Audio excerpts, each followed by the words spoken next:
Evangelho de Jesus Cristo, segundo escreveu Mateus, no capítulo 13, versículo 44 ao 46. Nós lemos assim: o reino dos céus é semelhante a um tesouro oculto no campo, o qual certo homem, tendo-o achado, escondeu, e transbordante de alegria, vai, vende tudo o que tem e compra aquele campo. O reino dos céus é também semelhante a um homem que negocia e procura por pérolas, por boas pérolas, e tendo achado uma pérola de grande valor, vende tudo o que tem, tudo o que possui, e a compra. Amém? Assentai-vos, irmãos. Nós temos estudado aqui o Evangelho de Mateus em mensagens expositivas, sequenciais, e nesse discurso de Jesus, nesse ato, no capítulo 13, nós vimos algumas parábolas. Uma parábola, ou duas parábolas mais desenvolvidas, inclusive com explicações: a parábola do semeador, a parábola do joio no meio do trigo. São parábolas mais extensas, maiores, e inclusive em relação à parábola do semeador, o Senhor Jesus diz aos seus discípulos: se não compreendereis esta parábola, como compreendereis todas as parábolas, ou as demais parábolas? E tivemos na semana passada, vimos na semana passada, duas outras parábolas. A parábola do grão de mostarda, da semente, grão de mostarda, e também a do fermento. Essas parábolas, grão de mostarda, do fermento, mostravam como o reino de Deus teve início pequeno. A semente da mostarda, enorme semente, mas depois de semeada, de plantada, de germinada, vai se tornar uma árvore, uma maior das hortaliças, e o fermento, o crescimento explosivo ali no reino, mas sempre com inícios pequenos. E talvez, para que não se entenda, ou não fique a impressão de que o reino de Deus é pouca coisa, ou de pouca valia, ele agora conta duas outras parábolas, que são as que nós lemos hoje. O reino de Deus é de um estimado valor, na verdade, de um valor imensurável. Ele deve ser valorizado ao extremo. E aí ele conta duas parábolas para mostrar. A parábola é como se estivesse se desenhando um cenário. Além das palavras, é como ele dissesse: não quero apenas que vocês escutem, eu quero que vocês vejam, que vocês visualizem. E aí nós temos essas parábolas, que são consideradas por algumas parábolas gêmeas. A parábola do tesouro escondido e a parábola da pérola de grande valor. Por isso, nós lemos os dois textos e vamos considerá-las juntas. Irmãos, o reino de Deus, e aí tem a nossa primeira descrição, algo que você deve guardar, é que ele pode estar, ou parece estar, escondido de alguns. O Deus desse século, diz a Escritura, cegou o entendimento dos incrédulos. Eles não veem, não enxergam, não conseguem compreender. E a parábola do homem que encontra esse tesouro escondido vai mostrar isso. Ele está cavando no campo. Nós não sabemos com que direito ele estava cavando naquele campo. Possivelmente possivelmente era um empregado, ou mesmo um alguém que tinha arrendado aquela terra, e ele está cavando ali, talvez para plantar. Ele não intenta, o seu objetivo não é encontrar um grande tesouro, não passa isso pela sua mente. Ele está simplesmente trabalhando, ele está na sua luta diária, ele está na sua rotina cotidiana. Mas a gente pode imaginá-lo cavando, e de repente a sua ferramenta toca em algo duro, que faz um barulho, ouve-se um som, mas esse som não parece que é um som de uma pedra.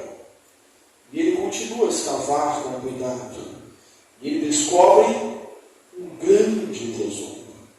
E aí diz o texto que ele enterrou de novo, que ele escondeu de novo, e ele saiu com alegria para vender tudo que tinha para comprar aquele campo. Abre-se aqui um parênteses necessário, que não está em jogo aqui, não é questão da parábola julgar a idoneidade ou a bondade deste ato, não é o caráter que está sendo julgado, como não era quando Jesus contou a parábola do mordomo infiel. Isso, se a gente se deter nisso, a gente vai perder muita coisa. Não é isso que está em foco. O que está em foco é o valor inestimável do reino de Deus. Tipo isso que você podia pensar, mas poxa, agiu de uma fé, né? Escondeu lá e foi lá negociar. Mas a lei rabínica, embora a Palestina estivesse sob o domínio, a égide romana, os negócios do dia a dia eram regidos pela própria lei judaica. Então dizia, olha, aquele que achou alguma coisa, um pertence, uma fruta fora do pé, um dinheiro, aquilo pertence a quem achou.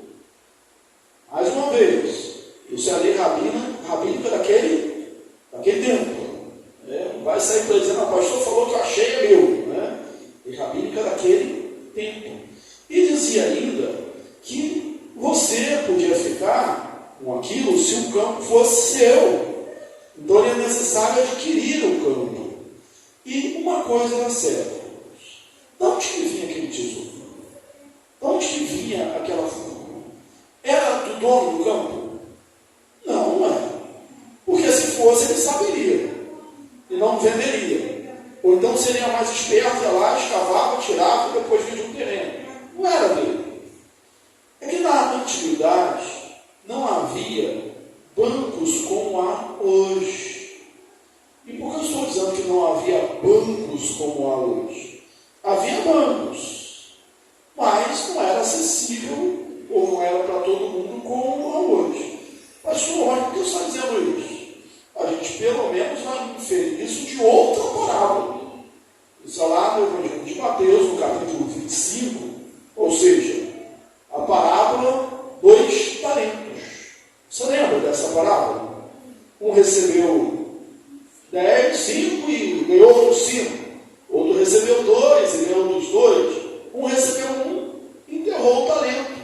E disse que enterrou porque o Senhor era severo, colhia onde não tinha plantado, e ele enterrou.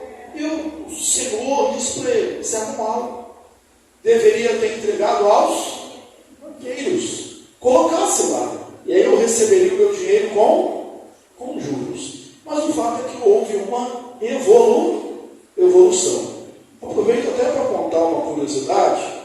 As viagens que a gente fazia quando eu realizava as excursões, lá em Tiradentes nós ouvimos muita história, inclusive a história sobre o banco, que aqui no Brasil, no tempo do Império, havia os bancos nas igrejas, e ali realmente as pessoas colocavam, depositavam, que eles podiam, tinham condições de depositar o seu dinheiro. E daí teria surgido a origem dessa palavra banco, Mas o fato é que naquele tempo não era seguro guardar o dinheiro em casa.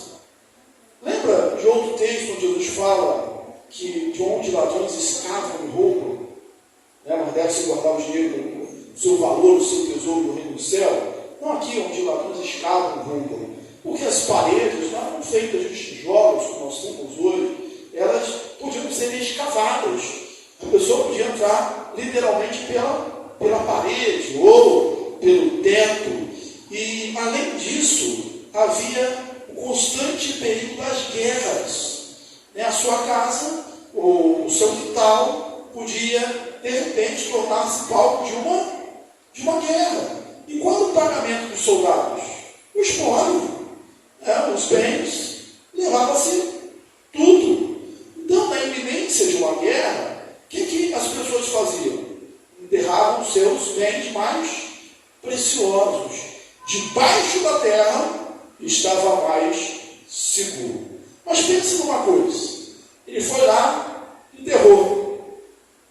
Mas antes de contar para os filhos, ou contar para alguém, ou ter a oportunidade de desenterrar, morreu.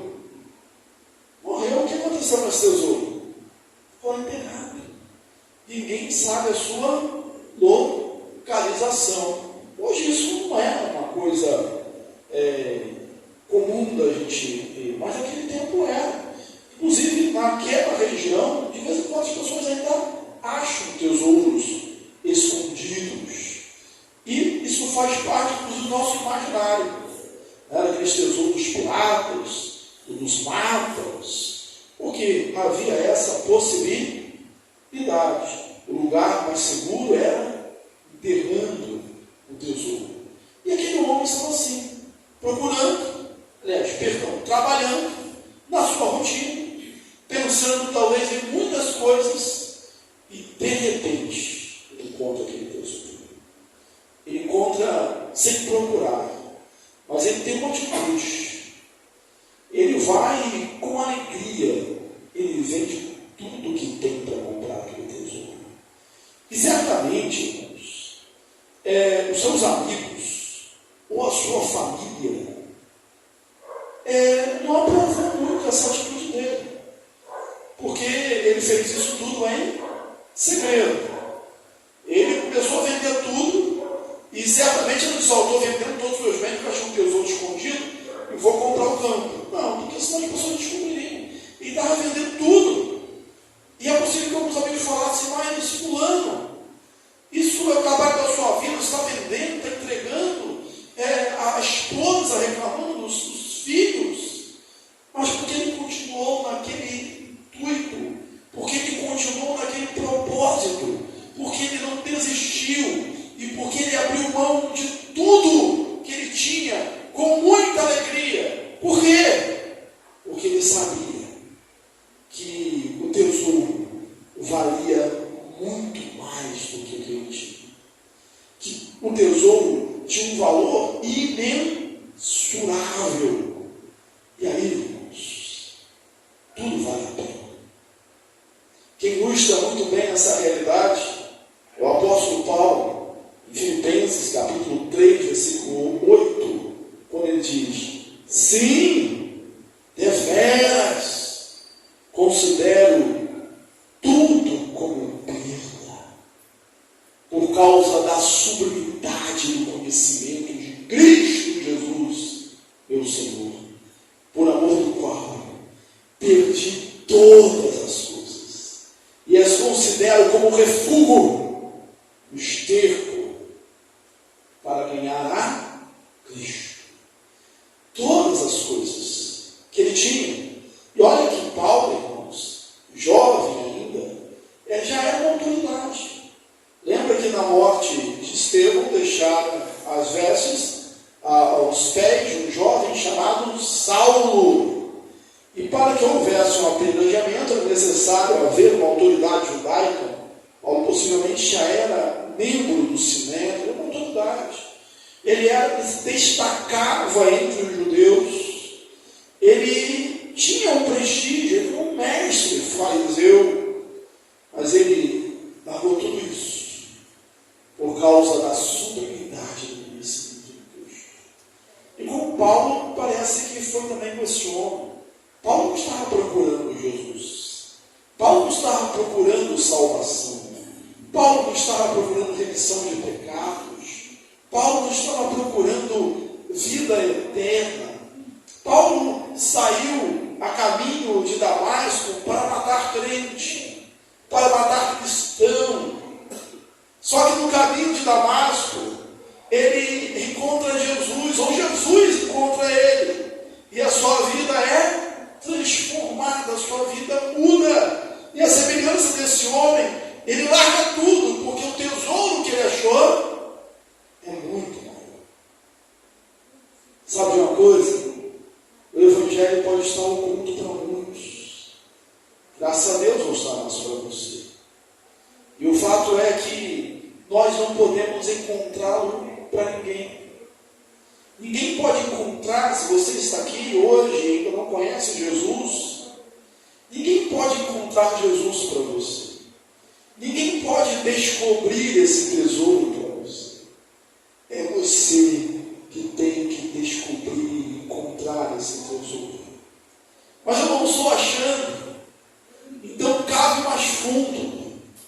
Mas eu ainda não encontrei, então continue cavando. Mas está difícil, não desista, porque o tesouro existe, ele é real, e o seu valor é inestimável, imensurável, é melhor do que tudo. Como em outro lugar o apóstolo Paulo vai dizer, a sua graça me basta. Nós cantamos, a sua graça é melhor do que a vida, é um tesouro incalculável. Mas você precisa encontrar. E você que já encontrou, não desperdice esse tesouro. Não viva como pobre. Não viva triste, porque esse homem sai e vende com alegria tudo o que tem. É pesaroso, irmãos, quando a gente vê alguns crentes contando a sua história, às vezes com boa intenção da sua conversão, do seu testemunho, e fala assim, eu deixei tudo por Jesus. E com uma tristeza, você deixou o quê? Deixou uma vida de pecado? Deixou uma vida de desonestidade? Deixou uma vida de trevas? Você tem que estar triste, tem que estar alegre. Agora é que eu vivo, porque eu encontrei lá Jesus. Lembra lá de Isaías 12? Vós tirareis com alegria água da fonte da salvação. O Evangelho é com alegria. É a mesma emoção de quem encontra um tesouro. É a mesma emoção de quem fica rico da noite para o dia. Uma alegria imensurável. Viva assim, experimente esta alegria. Nós contamos a parábola juntas, as duas parábolas, chamadas por alguns de parábolas gêmeas, idênticas, irmãs, e alguns fazem a seguinte interpretação, que é muito boa, que esse primeiro homem, ele não estava procurando. Parece bem coerente isso.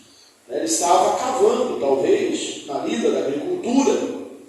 O segundo homem, a segunda personagem da parábola, ele está procurando, ele está viajando, ele está neurótico, asfixiado, envolvido em encontrar uma pérola de grande valor, uma pérola que ninguém tinha, que ele não conhecia, mas que ele perseguia com entusiasmo, com dedicação. E aí faz-se a divisão. Alguns encontram Jesus sem procurar. E é verdade, muita gente encontra Jesus sem procurar. Tem aqueles que dizem, eu nunca vou ser crente, eu nunca vou ser cristão, eu não quero nada desse negócio de religião, de fé. Eles que não procuram. E tem outras pessoas que procuram. estão procurando na filosofia encontrar um sentido para a vida, estão procurando em alguma dieta mágica, estão procurando nas estrelas, estão procurando no conhecimento, estão procurando nas boas obras, estão procurando em tantas coisas, e que coisas são boas, sim. São pérolas, digamos assim, mas são pérolas comuns, são pérolas ordinárias. Não é ainda a pérola de grande valor. E se você está nessa situação de se dedicar a uma religião, a uma filosofia, a um estilo de vida, a praticar o bem, a ser uma pessoa caridosa, tudo isso é bom, são pérolas. Mas não se contente com isso, porque ainda não é a pérola de grande valor. A verdade é que o ser humano é muito complexo. Nós somos muito diversificados, diferentes, para dividir o mundo em dois tipos de gente, aquele que estava procurando e não estava procurando. Mas é um bom princípio, Mas a ideia é mesmo. Esse homem está procurando uma pérola de grande valor. Ele sabe o que ele está procurando. Ele tem ideia do que ele está procurando. Ele nunca viu, mas ele está procurando. E interessante é que no Antigo Testamento, se você procurar, você não vai encontrar essa questão de pérolas. Parece que não é conhecida no Antigo Testamento. Mas no Novo Testamento a gente vê, já que elas têm muito valor. Inclusive, o Senhor Jesus disse para que a gente não dê pérolas aos porcos. Timóteo, Paulo, orientando ao jovem Timóteo, ele vai dizer que a mulher deve se vestir, deve ser ali com a sua honestidade, com a sua decência, com a sua piedade, e não com cabelos frisados e de pérolas, enfeite de pérolas. Lá em Apocalipse a gente vê os mercadores chorando, porque ninguém mais procura suas mercadorias de pedras, de ouro e de pérolas. Então aqui a pérola já é algo considerado como de grande valor. E de onde vem a pérola? Curiosidade para você. Você que sabe, ela vem a ostra, de alguns tipos de ostra. Como que ela é produzida, irmãos? Quando um corpo estranho, um pouco de areia, uma pedra, um pedaço de recife, de coral, por exemplo, entra na ostra, ela, para se defender, ela começa a produzir camadas, e vai gerando na carne, camadas, envolvendo aquilo, até que se forma uma pérola. Então a pérola vem de um organismo vivo, com uma defesa, e demora cerca de 3 anos para estar completamente formada. Então, na antiguidade, eles iam procurar isso próximo ao Mar Vermelho, próximo, alguns até na ilha, onde estavam talvez as mais raras, mas tinha que ser procurada, tinha que mergulhar, tinha que ir lá embaixo. E aí você começa a imaginar, não tinha cilindro de oxigênio como tem hoje, né? Então era muito mais difícil encontrar essas pérolas. Hoje, inclusive, talvez deva-se a isso, a perda de valor, não é tão valorizada como na antiguidade, que hoje se produz em cativeiro. Alguns criam uma ostra e põe lá hoje algum organismo dentro dela, uma bolinha, né? E aí vai com o tempo criando a pérola. Mas ele tinha que viajar, tinha que ir a longa distância. E eu imagino esse homem, um dia, na sua viagem, ele bate os olhos numa que ele diz: essa pérola que eu estou procurando. E ele quer comprar, e o valor é muito alto. E ele é um negociante de pérolas. Eu imagino que esse homem tinha muitas pérolas e muitos bens. Alguns dizem que o homem que está no campo é o homem mais pobre, e o homem que é negociante de pérolas é o homem mais rico. O fato é que rico ele era, porque ele negociava uma coisa preciosa. E ele devia ter muitas pérolas. Mas ele não titubeia, ele não toscaneja, ele não pensa duas vezes, não há nenhuma hesitação no coração dele. Ele diz: achei, achei, e com alegria ele vende tudo que tem, ele abre mão de tudo que tem para comprar aquela terra, porque ele sabe que ele está perdendo algo de valor mensurável para adquirir algo de valor imensurável. Você entende isso? O jovem rico não entendeu. Jesus disse para ele: vai, vende tudo que tem e depois segue-me e terás um tesouro no reino dos céus. Ele não entendeu. Muitos não entendem que a gente tem que deixar tudo, tomar a cruz e seguir a Cristo. Mas esse tudo que a gente deixa não é nada. A linguagem de Paulo é refúgio por causa da sublimidade do amor de Cristo. É como aquele achei dele é: achei o Cristo, achei Jesus, tesouro escondido e a pérola de grande valor. A interpretação que nós temos, inclusive tradicional da igreja, a partir de Irineu e Agostinho, pais da igreja, é que essa pérola e esse tesouro escondido é Jesus. Vamos lembrar de novo: está cavando um campo, distraído, mas trabalhando, continuando a sua vida, a sua rotina, e de repente, achei. E a interpretação que nós temos que ter: achei Cristo. E Cristo é melhor do que tudo. Procurando, ainda que tenha já boas coisas na vida, uns correm atrás de prestígio, de riqueza, de poder, mas quando a gente encontra Cristo, só Cristo é a pérola de grande valor. E aí nós podemos, com alegria, até com tristeza e pesar, como pensam alguns, largar tudo, abrir mão de tudo por Cristo.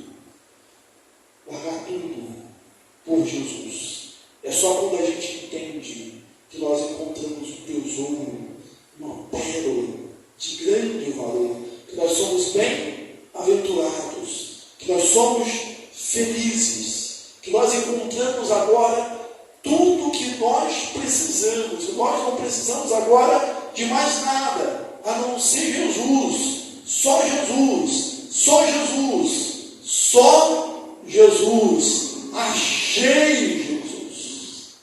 Lembra dos discípulos, né, falando lá, achei um homem que tem, é Cristo, achei o Messias. Isso era tudo que importava. Aquele que não amar aquele que amar o seu pai, a sua mãe, os seus filhos, mulher, marido, mais do que a mim, disse Jesus, não é digno de mim. Ame o Senhor Jesus. Agarre-se ao tesouro verdadeiro. Aquele que nem traça, nem a ferrugem corrói, nem ladrões podem roubar. É um tesouro inigualável, de valor imensurável. Agarre-se a essa pérola, essa joia, e ame o Senhor Jesus. Eu e você, nós somos privilegiados, nós somos felizes, nós devemos viver como os mais contentes dos homens, porque nós somos, porque encontramos esse tesouro. Ele não está mais escondido para a gente, pode estar escondido para outras pessoas. Essa pérola não está mais desaparecida para nós, nós a temos.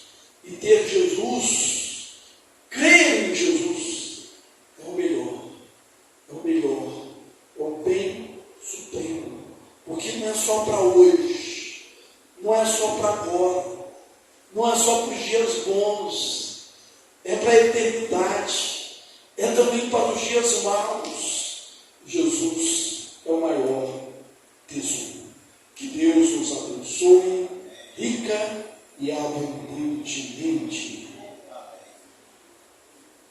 Senhor Deus, Pai bendito, nós te louvamos por Jesus, o nosso maior e melhor consuelo. Nós te louvamos porque encontramos o Cristo. Nós te louvamos porque encontramos o Messias. Alguns de nós estavam procurando, outros estavam desatentos, mas o fato é que a sua graça nos alcançou. E ela é melhor do que essa. Pai, confirma em nós a tua palavra. E confirma em nós também o amor, o desprendimento, com alegria, com muita facilidade, na verdade, abrir mão de tudo, porque hoje nós temos Jesus. Abençoe a Deus também a celebração da ceia, porque nela nos apropriamos do corpo e do sangue de Jesus, aqui simbolizados. Te louvamos a Deus porque é o nosso maior tesouro. Recebe, ó Deus, com ações de graça a nossa vida. Nós oramos em nome de Jesus. Amém. Eu lembrei que eu não citei aqui uma frase durante a mensagem, mas vou citá-la agora. É do Dr. Martin Lloyd Jones, pastor muitos anos da capela de Westminster, um grande homem do século XX, nasceu no século XIX, mas no ministério do século XX, país de Gales, presbiteriano, e é chamado doutor Martin Lloyd Jones, realmente era um médico, e deixou a medicina para ser pastor. E ele diz assim: eu não abri mão de nada. Eu não abri mão de nada. Não deixei nada. Não perdi nada. Quando deixei a medicina para abraçar o ministério. Era um bem maior. E é o que a gente precisa ser também, fazer também. Cristo é melhor. Vou chamar os presbíteros, saem comigo aqui à mesa. Chamar os nossos diáconos para tomarem aqui os primeiros banhos. Nós vamos abrir.